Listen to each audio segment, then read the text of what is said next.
वर्ष में एक दिन ऐसा आता है, मकर राशि में सूर्य प्रवेश करता है तो उसे मकर संक्रांति कहते हैं। अच्छा, कई लोग कहते हैं कि सूर्य की उत्तरायण का क्रम है, ये क्रम है, ये पूजन का क्रम है, तिल्ली के लड्डू का क्रम है।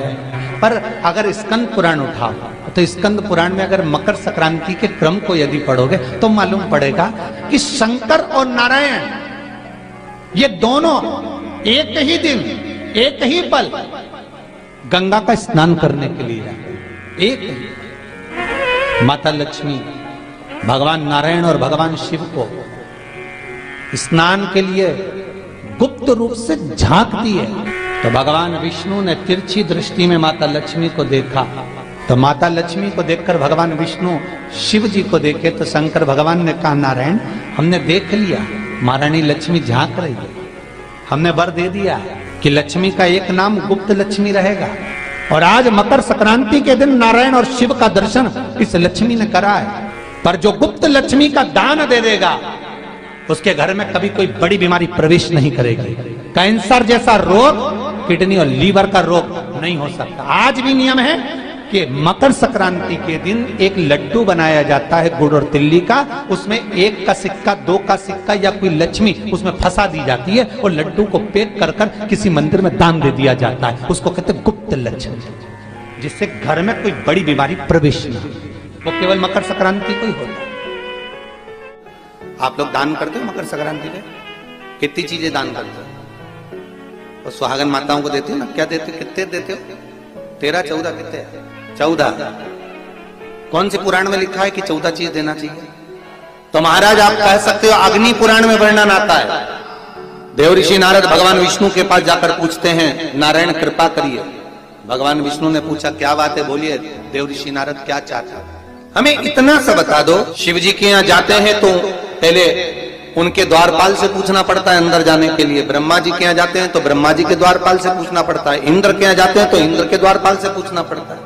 हम जितनी भी जगह जाते हैं तो कोई ना कोई द्वारपाल से हमें पूछना पड़ता है अंदर जाने के। भगवान देव ऋषि नारद कह रहे हैं, नारायण से कुछ ऐसी कृपा कर दो कि हमें किसी से आज्ञा लेना ही नहीं। भगवान विष्णु तो उनकी बात को बस थोड़ा सा सुने और अंदर चले गए। नारद जी को लगा हमारा तो कोई जवाब ही नहीं दिया।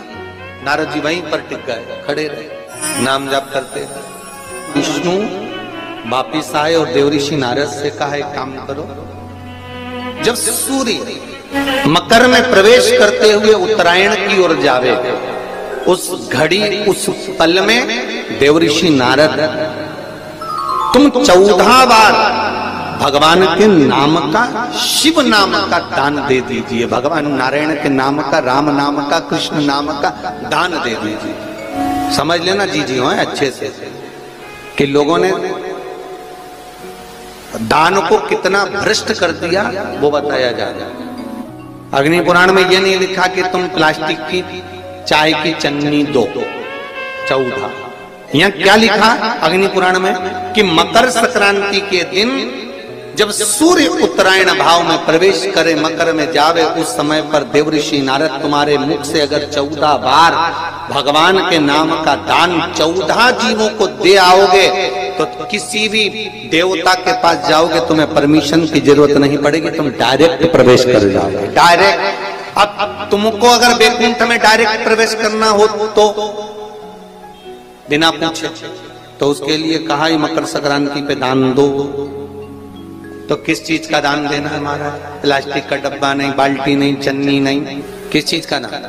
तो कहा अगर देवर्षि नारद आप दान दे रहे हो तो 14 नाम का दान दीजिए। 14 जीवों को नाम का दान दे दो, भगवान के नाम का भजन करो। और अगर संसार के लोग दान दे तो किस चीज का? तो के अन्न से बड़ा कोई दान नहीं। आज भी नियम है कि मकर संक्रांति के दिन एक लड्डू बनाया जाता है गुड़ और तिल्ली का, उसमें 1 का सिक्का, 2 का सिक्का या कोई लक्ष्मी उसमें फंसा दी जाती है और लड्डू को पैक कर कर किसी मंदिर में दान दे दिया जाता है। उसको कहते हैं गुप्त लक्ष्मी, जिससे घर में कोई बड़ी बीमारी प्रवेश न हो।